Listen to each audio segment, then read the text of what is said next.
এই লেকচারে আমরা কমন বেস কনফিগারেশন সম্বন্ধে আলোচনা করব। তো আমরা এই কমন বেস কনফিগারেশনে যে ট্রানজিস্টারটা নিচ্ছি সেটা হচ্ছে পিএনপি টাইপ। প্রসঙ্গত বলে রাখি যে আমরা জানি যে এনপিএন ট্রানজিস্টার এবং পিএনপি ট্রানজিস্টার একে অপরের কমপ্লিমেন্টারি। সুতরাং পিএনপি ট্রানজিস্টারের অপারেশনটা আমরা যদি ভালো করে বুঝতে পারি তাহলে এনপিএনের অপারেশন আমরা ভালো করে বুঝতে পারবো।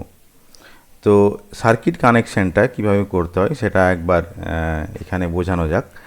যে প্রথমেই বললাম যে এটা হচ্ছে পিএনপি ট্রানজিস্টার। এখানে দেখো যে অ্যারো সিম্বল যেটা রয়েছে সেই অনুসারে রয়েছে, কারণ এটা যদি এন যদি হয় তাহলে আমরা সাধারণত যেটা দেখাই যে ট্রানজিস্টারের ক্ষেত্রে এই অ্যারোটা সবসময় পি থেকে এনের দিকে হয়, তাহলে পি, সেই জন্য পি থেকে এনের দিকে অ্যারোটা রয়েছে। তাহলে এটা হচ্ছে এমিটার, এটা হচ্ছে বেস বি অর্থাৎ বেস, এটা হচ্ছে কালেক্টর সি।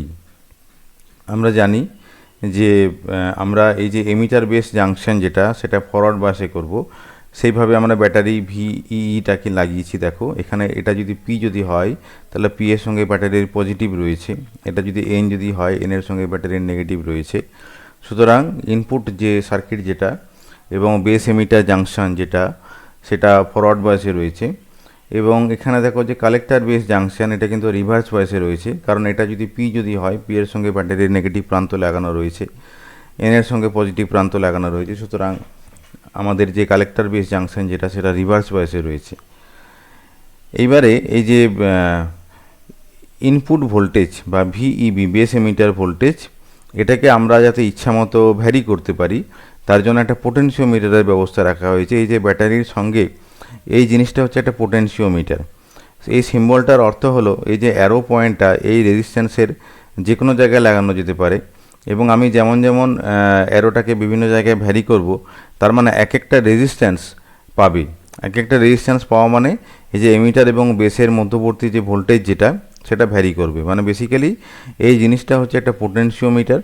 তোমরা ল্যাবরেটরিতে এই পোটেনশিওমিটার দেখতে পাবে, একটা ছোট্ট স্ক্রুর মতন থাকে, সেটাকে আমরা যদি ঘুরাই তাহলে বিভিন্ন রকম ভোল্টেজ আমরা পাবো। তো এইভাবে একটা পোটেনশিওমিটারের সাহায্যে বেস এমিটার ভোল্টেজটাকে ভ্যারি করানো যায়।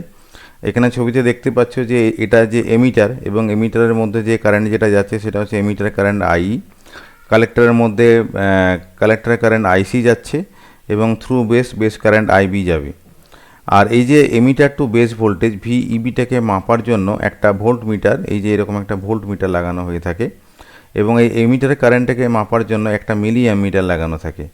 এবং আউটপুটে দেখো একইভাবে এই আউটপুট ভোল্টেজ অর্থাৎ কালেক্টর টু বেস ভোল্টেজ মাপার ভিসিবি মাপার জন্য এই একটা ভোল্ট মিটার ব্যবহার করা হয়, এবং এখানেও কালেক্টর কারেন্ট আইসি মাপার জন্য একটা মিলি অ্যামিটার ব্যবহার করা হয়।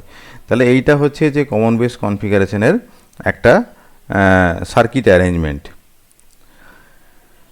এখন আমরা আগের লেকচারে বলেছিলাম যে আমরা এই যে বিভিন্ন কনফিগারেশন রয়েছে, কমন বেস কনফিগারেশন বা কমন এমিটার কনফিগারেশন, এগুলো সাধারণত ট্রানজিস্টার ক্যারেক্টারিস্টিক্সের সাহায্যে আমরা আলোচনা করে থাকি।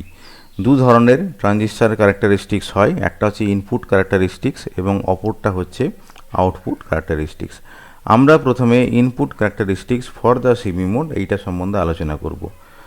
তো the common base input characteristics are plotted between emitter current IE and the emitter base voltage VEB. এখন আমরা আগের লেকচারে আলোচনা করেছিলাম যে ইনপুট ক্যারেক্টারিস্টিক্স বলতে কি বোঝায়। এটা হচ্ছে ইনপুট কারেন্ট এবং ইনপুট ভোল্টেজের একটা সম্পর্ক যখন আউটপুট ভোল্টেজটা ফিক্স থাকে। এখন দেখো যে এই যে সার্কিট তোমাদেরকে দেখানো হলো, এখানে ইনপুট কারেন্টটা হচ্ছে আইই, ইনপুট ভোল্টেজটা হচ্ছে ভিইবি, আউটপুট ভোল্টেজটা হচ্ছে ভিসিবি। তাহলে দেখো যে আমরা যখন ইনপুট ক্যারেক্টারিস্টিক্সের কথা বলবো তখন আমরা কি বলবো, যে আমরা যেটা বলবো যে এটা হচ্ছে এমিটার কারেন্ট আইই এবং এমিটার বেস ভোল্টেজ ভিইবির মধ্যের একটা রিলেশন বা এদের যে একটা গ্রাফ, এদের মধ্যে যে আইভি ক্যারেক্টারিস্টিক্স পাওয়া যাবে সেইটা, এবং এক একটা মানে graph for fixed collector base voltage ভিসিবির জন্য প্লট করতে হবে। তাহলে এইভাবে আমি ইনপুট ক্যারেক্টারিস্টিক্সটা পাবো। তাহলে একবার দেখে নেওয়া যাক যে ইনপুট ক্যারেক্টারিস্টিক্স দেখতে ঠিক কী রকমের হয়। এই ছবিটা তোমরা ভালো করে লক্ষ্য করো যে এইটা হচ্ছে ইনপুট ক্যারেক্টারিস্টিক্সের ছবি। দেখো এখানে যে হরাইজন্টাল অ্যাক্সিস এটা হচ্ছে base emitter voltage, vertical axis এটা হচ্ছে emitter current IE, emitter current আইইকে আমরা ইন মিলি অ্যাম্পিয়ার প্লট করছি। বেস এমিটার ভোল্টেজ ভিইবি এটাকে আমরা ইন ভোল্টে প্লট করছি। তাহলে দেখো যে আমরা যদি একটা ফিক্সড ভিসিবি নিই, ধরো এখানে VCB is equal to 0 volt, এই ভিসিবি ইজ ইকুয়াল টু 0 ভোল্টের জন্য এরকমের একটা নন লিনিয়ার কার্ভ আমরা পাবো। এটা অনেকটা ডায়োড ক্যারেক্টারিস্টিক্সের মতো দেখতে, এরকম একটা কার্ভ আমরা পাবো। এবং আরেকটা ভিসিবি ভোল্টেজের জন্য, যেমন ধরা যাক যখন VCB is equal two -10 volt, তাহলে ভিসিবি ইজ ইকুয়াল টু -10 ভোল্টের জন্য আমরা আরও এরকম একটা কার্ভ, নন লিনিয়ার কার্ভ আমরা পাচ্ছি। তাহলে এক একটা ভিসিবি অর্থাৎ কালেক্টর বেস ভোল্টেজ যেটা হচ্ছে আউটপুট ভোল্টেজ, এদের এক একটা ভ্যালুর জন্য আমরা এক একটা কার্ভ আমরা পাবো। তাহলে এই যে কার্ভ যেটা, এটাকে আমরা বলে থাকি যে common base input characteristics for a typical PNP silicon transistor. তাহলে একটা টিপিক্যাল পিএনপি সিলিকন ট্রানজিস্টারের জন্য এই যে কার্ভ যেটা দেখানো হলো সেটা হচ্ছে কমন বেস ইনপুট ক্যারেক্টারিস্টিক্স। এখন দেখো যে আগে আলোচনা করলাম যে একটা পার্টিকুলার ভিসিবি এর জন্য এই যে কার্ভ যেটা আছে এটা হচ্ছে অনেকটা ডায়োড ক্যারেক্টারিস্টিক্সের মতো দেখতে যখন সেটা ফরওয়ার্ড বায়াসে থাকে। অর্থাৎ এটা হচ্ছে যে মানে বেসিক্যালি যে PN junction diode in forward bias mode. তাহলে কি হচ্ছে যে আমরা এই যে ইনপুট ক্যারেক্টারিস্টিক্সটা যখন বলছি তখন বেসিক্যালি কি হচ্ছে যে এই যে এমিটার বেস জাংশন, তো সেটা তো একটা বেসিক্যালি পিএন জাংশন ডায়োড যেটা ফরওয়ার্ড বায়াসে রয়েছে।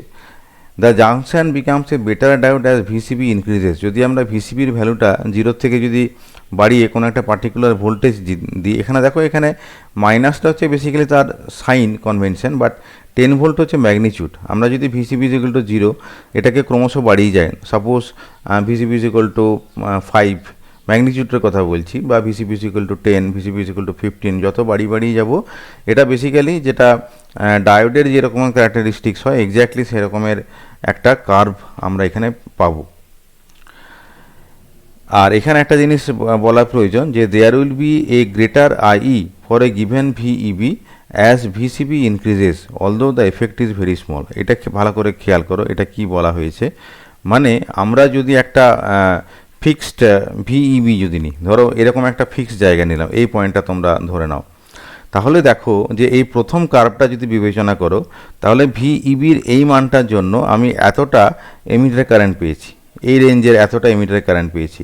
তারপর আমি যখন ভিসিবিটাকে একটু বাড়িয়ে দিলাম অর্থাৎ 10 ভোল্ট করলাম, তখন এই কার্ভটা আমরা পাচ্ছি। তাহলে একই ভিইবি এর জন্য এই যে এমিটার কারেন্টের মানটা দেখো একটু বেড়ে গেছে, এরকম জায়গায় আমরা এমিটার কারেন্টটা পাচ্ছি। প্রথমে এই কার্ভটার জন্য এমিটার কারেন্টের ভ্যালু ছিল এতটা, তারপরে পরবর্তী কার্ভের জন্য এমিটার কারেন্টটা হলো এতটা। তাহলে আমরা যদি আরও একটা কার্ভ পেতাম, সাপোজ ধরো VCB is equal two 20 volt, তাহলে একটা ফিক্সড ভিইবির জন্য অর্থাৎ ভিইবির ভ্যালুটাকে আমরা যদি ফিক্সড রাখতাম তাহলে কি হতো যে এই যে এমিটার কারেন্টের ভ্যালুটা ক্রমশ বেড়ে যেত। প্রথম কার্ভের জন্য এই জায়গায় অর্থাৎ এইখান থেকে আমরা যদি একটা লাইন টানি যেটা আইকে এরকম জায়গায় কাট করবে, তাহলে মোটামুটি এরকম জায়গায় এতটা এমিটার কারেন্ট পাবো এই রেঞ্জে, কারণ এই ভার্টিক্যাল অ্যাক্সিসটা এমিটার কারেন্ট দিচ্ছে। আবার দেখো যে যখন এই একই ভিইবির জন্য এই যে এই লাইনটা যখন এই কার্ভটাকে কাট করছে তখন এমিটার কারেন্টের মান হচ্ছে এতটা, মানে আগের থেকে একটু বেশি কারেন্ট আমরা পাচ্ছি। একইভাবে বলতে পারি যে আমরা ভিসিবির ভ্যালুটা যত বাড়িয়ে যাব এমিটার কারেন্টের মানটা ততটা কিন্তু বেড়ে যাবে, বাট এই বাড়ার অ্যামাউন্টটা কম, খুব বেশি না। For a diode, we had seen that its dynamic resistance is calculated from the slope of the forward characteristic curve. আমরা যখন পিএন জাংশন ডায়োড আলোচনা করেছিলাম তখন ডাইনামিক রেজিস্ট্যান্স কীভাবে ক্যালকুলেট করতে হয় সেটা আমরা দেখিয়েছিলাম। ঠিক একই পদ্ধতিতে আমরা এই যে ইনপুট ক্যারেক্টারিস্টিক্স যেটা আছে তার ডাইনামিক রেজিস্ট্যান্স আমরা বের করতে পারবো। আমরা জানি যে dynamic resistance RI that is equal to change in voltage divided by change in current. তো এখানে ভোল্টেজ বলতে এমিটার বেস ভোল্টেজ এবং কারেন্ট বলতে এমিটার কারেন্ট। যখন ভিসিবির ভ্যালুটা ফিক্স থাকবে তাহলে গ্রাফে দেখো যে আমরা কিভাবে ডেল্টা ভিইবি এবং ডেল্টা আই প্লট করেছি। আমরা কি করলাম, এই যে ভিইবি অ্যাক্সিস যেটা রয়েছে আমরা যে কোনো একটা কার্ভ নিলাম, ধরা যাক VCB is equal two -10 volt, এই কার্ভটার কথা আমরা বলছি কারণ একটা ফিক্সড ভিসিবিতে এই ডাইনামিক্যাল রেজিস্ট্যান্সটা ক্যালকুলেশন করা হয়। তাহলে দেখো এই কার্ভটা আমরা নিচ্ছি, একটা ফিক্সড কার্ভ নিচ্ছি, 0 ভোল্টেজটা কনসিডার করছি না।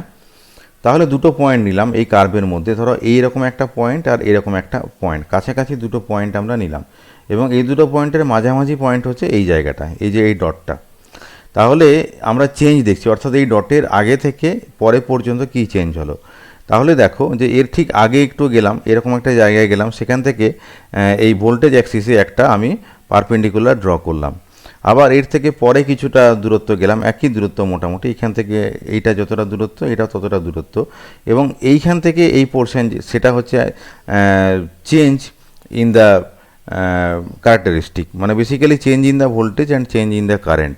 তাহলে দেখো আমি যদি আবার এরকম জায়গা থেকে আরেকটা পারপেন্ডিকুলার এই ভোল্টেজ অ্যাক্সিসে যদি ড্র করি, তাহলে এই দূরত্বটা, অর্থাৎ এইখান থেকে এই পর্যন্ত যে দূরত্বটা, এখানে দেখো ডেল্টা ভিইবি এরকম একটা সিম্বল দিয়ে দেখানো হয়েছে, যে এই যে উইডথ যেটা ভোল্টেজ অ্যাক্সিসে এইটা উইডথ, সেটা হচ্ছে যে চেঞ্জ ইন ভোল্টেজ। আমরা যখন একটা কার্ভের এই পয়েন্ট থেকে এই পয়েন্টে যাচ্ছি তখন ভোল্টেজের চেঞ্জ হচ্ছে এতটা।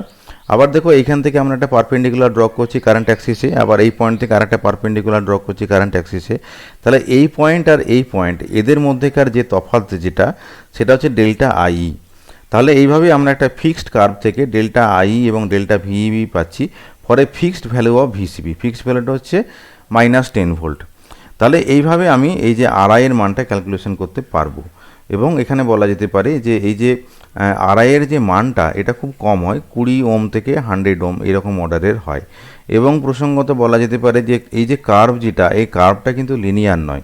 তাহলে ধরো যে আমি এই পয়েন্টটা এখানে না নিয়ে এরকম জায়গায় নিলাম, তাহলে কি হবে, একই কার্ভের জন্য দেখা যাবে যে আমরা আবার যদি আগেরকার মতন যদি ডেল্টা ভিইবি এবং ডেল্টা আই যদি বের করি, তাহলে কি হবে, কার্ভটা নন লিনিয়ার হওয়ার জন্য ডেল্টা ভিইবি এবং ডেল্টা আই এর মানটা কিন্তু আগের সঙ্গে মিলবে না এবং এটা ভ্যারি করবে। সুতরাং এই যে ডাইনামিক রেজিস্ট্যান্সের মানটা এই কার্ভের বিভিন্ন পয়েন্টের জন্য বিভিন্ন রকমের পাওয়া যাবে। এখন দেখো যে এই ওপরের দিকে আমরা যদি যাই, দেখো কার্ভের এই কার্ভটা মোটামুটি একটা পিওর ভার্টিক্যাল হয়ে গেছে। পিওর ভার্টিক্যাল হয়ে গেলে কি হবে, এই যে ডেল্টা ভিইবির মানটা কমে কমে আসবে, কারণ এখানে আমরা যদি দুটো পয়েন্ট যদি নিই তাহলে তাদের মধ্যেকার কোনো সেপারেশন সেই অর্থে আর থাকবেই না। সেক্ষেত্রে কি হবে, দেখো সেক্ষেত্রে এই যে ডেল্টা ভিইবির মানটা যদি কমে যদি যায়, তখন আরআই এর মানটা কি হবে, আরআই এর মানটা কমে আসবে, এটা মাথায় রাখতে হবে। তো এনপিএন ট্রানজিস্টার যদি নিই, এটা দেখো পিএনপি ট্রানজিস্টারের ক্ষেত্রে আমরা এই গ্রাফটা প্লট করেছি। আমরা যদি এনপিএন ট্রানজিস্টার যদি নিই, তাহলে এই গ্রাফের নেচারটা কিন্তু একই থাকবে, চেঞ্জ কোনটা হয়ে যাবে, চেঞ্জ হয়ে যাবে এই যে বিভিন্ন কারেন্ট এবং ভোল্টেজের সাইনটা। আমরা এর আগের একটা লেকচারে সাইন কনভেনশন সম্বন্ধে আলোচনা করেছি, সেই লেকচার থেকে বোঝা যাবে যে কিভাবে আমরা পিএনপির ক্ষেত্রে ভোল্টেজ বা কারেন্টের সাইনগুলো নেব। যাই হোক, এরপরে আমরা চলে আসি আউটপুট ক্যারেক্টারিস্টিক্স। আউটপুট ক্যারেক্টারিস্টিক্স মানে কি? আউটপুট ক্যারেক্টারিস্টিক্স মানে হচ্ছে এটা হচ্ছে আউটপুট ভোল্টেজ এবং আউটপুট কারেন্টের মধ্যেকার একটা সম্পর্ক, এবং যখন ইনপুট কারেন্টটা ফিক্সড থাকে, অর্থাৎ এখানেও আমরা কিছু কার্ভ পাবো, আইভি কার্ভ পাবো। আইভি কার্ভ বলতে যেটা বোঝানো হচ্ছে output voltage versus output current curve for a fixed value of input current. তাহলে এখানে আউটপুট ভোল্টেজটা কি? আউটপুট ভোল্টেজটা হচ্ছে ভিসিবি, অর্থাৎ কালেক্টর বেস ভোল্টেজ। আউটপুট কারেন্টটা কি? আউটপুট কারেন্টটা হচ্ছে কালেক্টর কারেন্ট, ইনপুট কারেন্ট হচ্ছে এমিটার কারেন্ট। তোমরা আরেকবার এই সার্কিটটা দেখে নিতে পারো, যে সার্কিটটা আমরা দেখিয়েছিলাম আগে, যে এখানে দেখো যে আউটপুট কারেন্টটা হচ্ছে কালেক্টর কারেন্ট আইসি, আউটপুট ভোল্টেজটা হচ্ছে ভিসিবি এবং ইনপুট কারেন্টটা হচ্ছে আইই। তো আউটপুট ক্যারেক্টারিস্টিক্সের ডেফিনেশানটা আমরা আগেই দিয়েছিলাম আগের একটা লেকচারে। তো তাহলে আমরা আউটপুট ক্যারেক্টারিস্টিক্স বলতে কিছু আইভি কার্ভ আমরা পাবো। তো এখানে আমরা পিএনপি ট্রানজিস্টারের জন্য আমরা এটা দেখিয়েছি, এবং আমরা সাইন কনভেনশনের আগেই কিন্তু আলোচনা করেছিলাম যে কোন ট্রানজিস্টারের ক্ষেত্রে সাইন কনভেনশনটা কী রকমের হবে, কেন একটা কারেন্ট পজিটিভ হবে বা কেন একটা ভোল্টেজ পজিটিভ হবে, সেটা আমরা আগের একটা লেকচারে আলোচনা করেছি। তোমরা সেই লেকচারটা একটু ভালো করে শুনে নেবে, তাহলে এই যে সাইন কনভেনশনগুলো বুঝতে খুব সুবিধা হবে। যেমন ধরা যাক, আমরা বলেছিলাম যে a current entering into a transistor is positive, অর্থাৎ ট্রানজিস্টারে এন্টার করলে পজিটিভ হবে। But for a PNP transistor current IC is flowing out of the transistor and is negative. এখানে আইসি কারেন্টটা ট্রানজিস্টার থেকে বেরিয়ে যায়, সেই কারণে আইসিটা নেগেটিভ হয়। Since the collector junction is reverse bias, the voltage VCB is negative. তাহলে ভিসিবিটা নেগেটিভ হলো, আইসিটা নেগেটিভ হলো, এবং এমিটার কারেন্টটা ট্রানজিস্টরের মধ্যে প্রবেশ করে বলে এমিটার কারেন্টটা পজিটিভ হয়। তাহলে এই ছবি তোমরা আরেকবার দেখে নেবে, তোমরা একটু দেখে নিও যে কোন কারেন্টটা বাইরে যাচ্ছে এবং কোন কারেন্টটা ভেতরে ঢুকছে। এই যে এই কারেন্টটা যেমন বাইরে যাচ্ছে, এটা যেমন ভেতরে ঢুকছে, এইটা পজিটিভও হবে, এইটা নেগেটিভ হবে। ভিসিবিটা দেখো রিভার্স বাইসিং করা আছে, অর্থাৎ এই ওপরের দিকটা হচ্ছে মাইনাস, নিচের দিকটা হচ্ছে প্লাস, এই কারণে ভিসিবিটা হচ্ছে নেগেটিভ। তাহলে এই কনভেনশনগুলো ভালো করে বুঝে নিতে হবে। তাহলে দেখো আমরা যদি গ্রাফটা নিই, তখন এই যে ভিসিবি যেটা বলবো, সেই ভিসিবিটা দেখো এই যে ভ্যালুস যেগুলো রয়েছে এগুলো দেখো নেগেটিভে শো করা আছে, কারণ আগেই বললাম যে ভিসিবিটা নেগেটিভ হবে। আবার দেখো এই যে ভার্টিক্যাল অ্যাক্সিস সেটা হচ্ছে current axis IC in milli ampere, এই ভ্যালুগুলো দেখো সব নেগেটিভে নেওয়া হয়েছে, দেখো -5, -1, -2, -2.5 এইভাবে।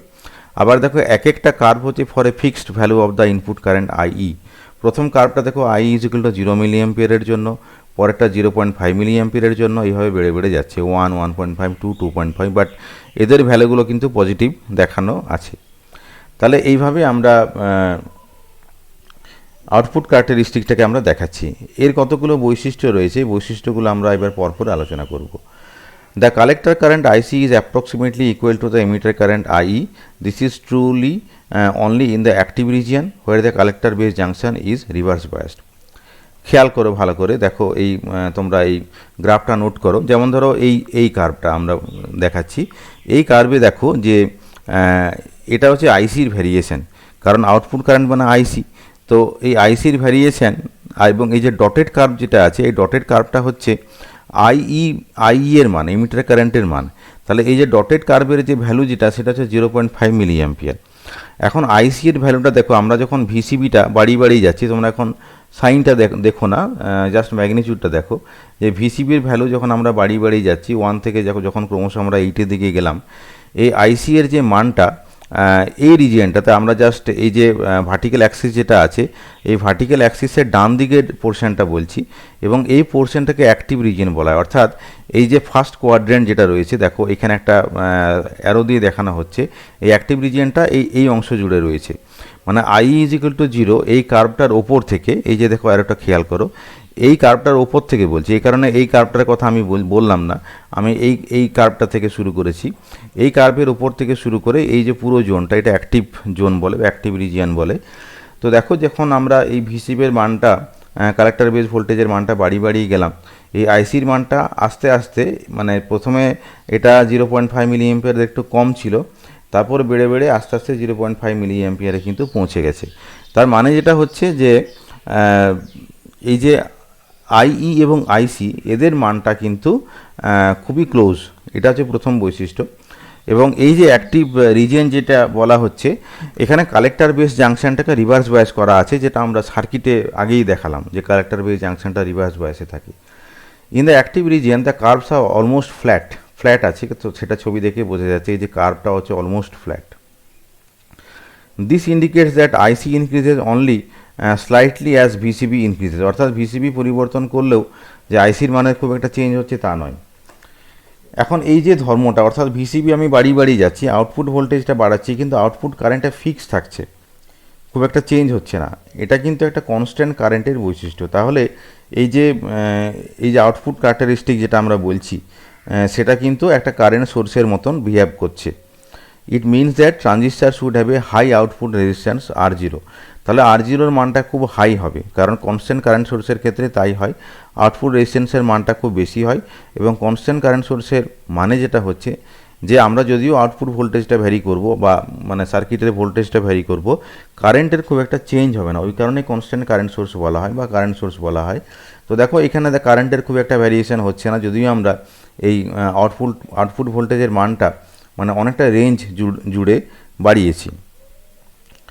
তো R0 প্রসঙ্গে আমি আবার পরে আসছি। আরেকটা বৈশিষ্ট্য দেখো, যে as VCB becomes positive, VCB becomes positive কথাটার মানে কি? ভিসিবি হচ্ছে যে কালেক্টর টু বেস ভোল্টেজ। এখন কালেক্টর টু বেস ভোল্টেজকে যদি পজিটিভ করে দেওয়া হয়, তাহলে কি হবে, এই যে কালেক্টর বেস জাংশনটা কিন্তু ফরওয়ার্ড বায়াসে হবে। তোমরা আবার ছবিটা একবার দেখে নাও যে ছবিটা ঠিক কী রকমের ছিল। দেখো এই ছবিতে এই যে কালেক্টর এবং বেস জাংশনটা দেখো এখানে রিভার্স বায়াসে করা আছে। এই যে ভিসিসির নেগেটিভ প্রান্তটা কালেক্টরে লাগানো রয়েছে, কিন্তু আমরা যদি পজিটিভ প্রান্ত লাগাতাম তাহলে কি হতো, তাহলে এই যে জাংশন যেটা সেটা ফরওয়ার্ড বায়াসে হয়ে যেত, ইনপুটটাও ফরওয়ার্ড হয়ে যেত, আউটপুটটাও ফরওয়ার্ড হয়ে যেত, অর্থাৎ দুটোই কিন্তু ফরওয়ার্ড বায়াসে হয়ে যেত। তাহলে সেই ক্ষেত্রে যে মোডটা যেটা হতো সেটা হচ্ছে এফ মোড, অর্থাৎ ইনপুট এবং আউটপুট দুটাই হচ্ছে ফরওয়ার্ড মোড। সেক্ষেত্রে কি হবে, সেই যে জোনটা সেই জোনটাকে বলা হবে স্যাচুরেশন রিজিয়ন। এবং এক্ষেত্রে কি হবে যে the collector current IC sharply decreases, the collector current does not depend much upon the emitter current. তোমরা একটু ছবিটা লক্ষ্য করো, এটা হচ্ছে এই দিকের পোর্শনটা, অর্থাৎ এই যে কার্ভের এই কোয়াড্রেন্টটা, এই জোনটা দেখো এখানে স্যাচুরেশন রিজিয়ন কথাটা লেখা রয়েছে। এই ভার্টিক্যাল অ্যাক্সিসের এই পোর্শনটা যেখানে এই যে ভিসিবির মানটা পজিটিভ হয়ে গেছে, দেখো এটা হচ্ছে অরিজিন, তাহলে ভিসিবির মানটা এই সাইডে কিন্তু হচ্ছে পজিটিভ। তাহলে ভিসিবি যখন পজিটিভ যখন করে দিলে তখন সেই রিজিয়নটাকে স্যাচুরেশন রিজিয়ন বলা হচ্ছে। এবং এই রিজিয়নে আইসির মানটা ধরো এইরকম প্রথমে ম্যাগনিটিউডটা ছিল 0.5-এর কাছাকাছি, সেখান থেকে শার্পলি ফল হয়ে 0 হয়ে গেছে, এবং প্রত্যেকটা কার্ভের জন্য তাই হয়েছে। এবং এই যে আইসির যে ডিক্রিজ যেটা হচ্ছে সেটা আইয়ের ভ্যালুর জন্য কিন্তু হচ্ছে না, দেখো প্রত্যেকটা জায়গায় শার্প ডিক্রিজ হয়ে একটা পার্টিকুলার ভ্যালু অফ ভিসিবিতে এই কালেক্টর কারেন্টটা 0 হয়ে গেছে। The collector current is not 0 when আইই is equal to 0। আরেকটা গুরুত্বপূর্ণ বৈশিষ্ট্য দেখো এই কার্ভটার ক্ষেত্রে লক্ষ্য করো, এই কার্ভ আমরা যেটা পেয়েছি সেটা যখন আইই ইজ ইকুয়াল টু 0 সেট করেছি, এই এক্সপেরিমেন্টটা আমরা ল্যাবরেটরিতে করতে পারি, আইয়ের ভ্যারিয়েশন আমরা করতে পারি, বিভিন্ন ভ্যালু অফ আইই নিতে পারি। তাহলে আমরা দেখো ইনপুটের যে ভোল্টেজের মানটা অ্যাডজাস্ট করে আইটাকে 0 করলাম, কিন্তু আইটাকে 0 করা হলেও একটা value of the collector current পাওয়া যাচ্ছে। এটা হচ্ছে একটা গুরুত্বপূর্ণ বৈশিষ্ট্য। This is the reverse leakage current ICO. তাহলে কেন কারেন্ট পাওয়া যাচ্ছে collector current? Due to the reverse leakage current ICO, the condition that exists when I is equal to 0 for CB configuration. তাহলে এই কন্ডিশনটা কখন এক্সিস্ট করছে? আই সমান যখন 0। তাহলে এটাকে আমরা ছবিতে দেখাই যে কেন এই ঘটনাটা ঘটছে। তাহলে আই সমান 0 মানে এই যে ইনপুট যে সার্কিটটা সেটাকে ওপেন করে দেওয়া, তাহলে কোনো কারেন্ট যাবে না, আই সমান 0 হয়ে গেছে, শুধুমাত্র আউটপুট সার্কিটের মধ্যে দিয়ে কারেন্ট ফ্লো করছে। বাট আউটপুট সার্কিটটা রিভার্স বায়াসে রয়েছে। এই যে কালেক্টরটা দেখো এখানে নেগেটিভের সঙ্গে যুক্ত করা আছে, এটা হচ্ছে পিএনপি ট্রানজিস্টার, তার মানে এই বায়াসিংটা হচ্ছে রিভার্স বায়াসিং। রিভার্স বায়াসিংয়ের সময় একটা পিএন জাংশন ডায়োডে মাইনরিটি ক্যারিয়ারের ফ্লোয়ের জন্য সামান্য পরিমাণ কারেন্ট পাওয়া যায়, যেটাকে আমরা লিকেজ কারেন্ট বলি। তাহলে এই যে লিকেজ কারেন্ট এটাকে আমরা আইসিবিও বলছি, বা এটাকে অনেক সময় আইসিও এই সিম্বল দিয়ে বোঝানো হয়। তো আইসিবিও মানে হচ্ছে কালেক্টর অ্যান্ড বেস। এই যে সি অ্যান্ড বি, সিবি মানে হচ্ছে current flowing through the collector and base, আর ও কথাটার মানে হচ্ছে when the emitter is open. এইভাবে আইসিবিওর এই যে সাবস্ক্রিপ্ট যেটা সিবিও সেই জিনিসটা ইউজ করা হয়েছে। তো যাই হোক না কেন আই সমান 0 হলে একটা রিভার্স লিকেজ কারেন্ট আমরা পাচ্ছি। সেই কারণে এই যে গ্রাফে আমরা এখানে দেখিয়েছি যে আই সমান 0 হলেও একটা কালেক্টর কারেন্টের ভ্যালু একটা মানে ফাইনাইট ভ্যালু একটা আমরা পাচ্ছি।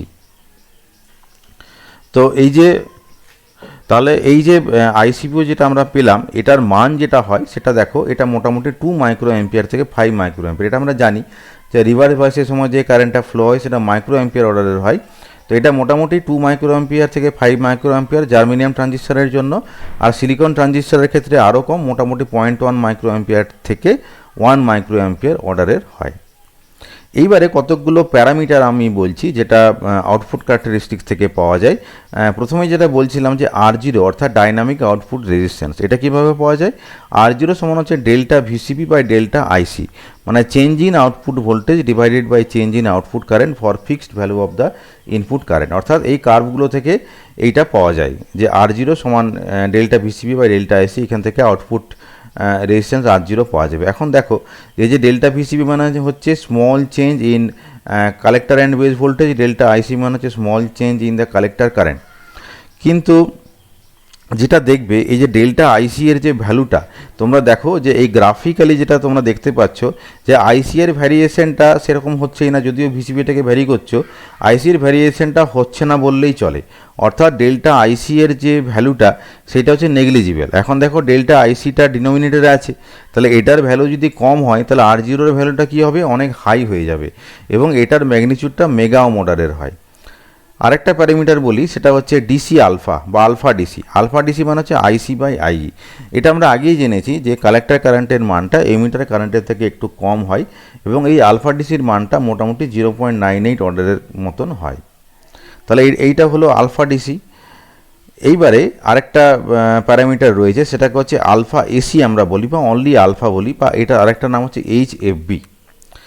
একটা ট্রানজিস্টরকে কীভাবে অ্যাম্প্লিফায়ার হিসেবে ব্যবহার করা হয় সেটা আমরা আগে একটা লেকচারে আলোচনা করেছি। The amplifier handles AC signal. AC signal সেটা হ্যান্ডেল করতে পারে এবং এক্ষেত্রে আমরা যেটা দেখি যে আমরা ইনপুটে ধরো একটা ভোল্টেজ সোর্স দিলাম, তার জন্য আউটপুটে কতটা ভোল্টেজ চেঞ্জ হলো বা কতটা কারেন্ট চেঞ্জ হলো সেটা দেখি। মানে basically we are more interested in small changes in the voltage and current rather than their absolute values. আমরা অ্যাবসোলিউট ভ্যালু বা ডিসি ভ্যালু দেখি না, আমরা চেঞ্জ ইন কারেন্ট বা চেঞ্জ ইন ভোল্টেজ এইগুলো নিয়ে আমরা বেশি ইন্টারেস্টেড। তাহলে কি হচ্ছে যে ধরো আমরা এরকম একটা দেখতে চাইছি যে আউটপুট ক্যারেক্টারিস্টিক্সের ক্ষেত্রে চেঞ্জ ইন কালেক্টর কারেন্ট আর চেঞ্জ ইন এমিটার কারেন্ট এদের একটা রেশিও আমরা বের করব। তাহলে বেসিক্যালি দেখো এই যে কালেক্টর কারেন্ট এটা হচ্ছে আউটপুট কারেন্ট এবং এমিটার কারেন্ট এটা হচ্ছে ইনপুট কারেন্ট। তাহলে এই যে চেঞ্জ ইন কালেক্টর কারেন্ট আর চেঞ্জ ইন এমিটার কারেন্ট এদের যে রেশিও যেটা, সেটাকে আমরা বলতে পারি current gain, but AC current gain. AC current gain কেন? কারণ এটা হচ্ছে ডিফারেন্সিয়াল কারেন্ট গেন, এটা কিন্তু অ্যাবসোলিউট কারেন্ট গেন না, যেটা আলফা ডিসি সমান অনলি আইসি বাই আইই ছিল। আমরা এসি কারেন্ট গেনকে বলছি delta IC by delta IE when VCB is a constant. তাহলে এইটা হচ্ছে এসি কারেন্ট গেন। এটাকে অনেক সময় এইচএফবি বলে একটা প্যারামিটার দিয়ে ডিসক্রাইব করা হয়। এইচ প্যারামিটার বা হাইব্রিড প্যারামিটার সম্বন্ধে আমরা পরে জানবো, বাট এখন শুধু বলে রাখি যে এইচএফবি, এখানে এফ মানে হচ্ছে ফরওয়ার্ড আর বি মানে হচ্ছে কমন বেস মোড। যাই হোক না কেন, এই আলফা মানেই হচ্ছে এইচএফবি, যার মান হচ্ছে delta IC by delta IE. এইভাবে আমরা একটা এসি কারেন্ট গেন বের করতে পারি, আর যখন ভিসিবি কনস্ট্যান্ট থাকবে।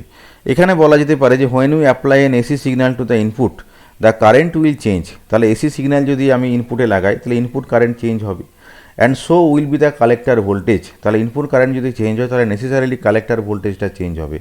The only way to keep VCB constant. তাহলে এই যে কালেক্টর বেস ভোল্টেজ সেটাকে আমরা কনস্ট্যান্ট রাখবো কী করে? যদিও আমরা একটা এসি সিগন্যাল অ্যাপ্লাই করেছি, বাট কনস্ট্যান্ট রাখবো কী করে? এটার একটা উপায় হচ্ছে যে আরএল বলে যে লোড যেটা লাগানো ছিল আউটপুটে, তোমরা সার্কিটে দেখেছিলে যে আউটপুট সার্কিটে একটা লোড লাগানো ছিল, সেটাকে শর্ট সার্কিট করে দিতে হবে। শর্ট সার্কিট করলে কি হবে? সেক্ষেত্রে কি হবে যে কালেক্টরের বেস ভোল্টেজটা নিয়ারলি কনস্ট্যান্ট থাকবে এবং সেক্ষেত্রে এই যে কারেন্ট গেন এইচএফবি যেটা হবে সেটাকে আমরা অনেক সময় শর্ট সার্কিট কারেন্ট গেন বলে থাকি, কিন্তু মানে অনেক সময় এইচএফবিকে নর্মালি কারেন্ট গেন হিসেবেই বলা হয়। এবং এই যে কারেন্ট গেনের যে ভ্যালুটা মোটামুটি 0.95 থেকে 0.995 এই অর্ডারের মধ্যে থাকে। তাহলে যেটা হলো যে এই যে এইচএফবি বা আলফা, এটার মানটা সবসময় 1 থেকে কম হয়, মোটামুটি 0.98 এই অর্ডারের হয়। ইনপুট রেজিস্ট্যান্স আরআই এর যে ভ্যালুটা অনেকটা কম হয়, মোটামুটি 20 ওম অর্ডারের হয়। আর আর0 অর্থাৎ ডাইনামিক আউটপুট রেজিস্ট্যান্সের ভ্যালুটা অনেক হাই হয়, এটা মোটামুটি 1 মেগা ওম অর্ডারের হয়। আর দ্য লিকেজ কারেন্ট আইসিবিও, এটার মানটা অনেকটা কম হয়, মাইক্রো অ্যাম্পিয়ার অর্ডারের হয়। যেমন কি যে 4 মাইক্রো অ্যাম্পিয়ার ফর জার্মেনিয়াম আর 0.02 microampere for silicon transistor. তাহলে এই হলো মোটামুটি সিবি কনফিগারেশনের একটা আলোচনা। আশা করি তোমরা বুঝতে পেরেছো।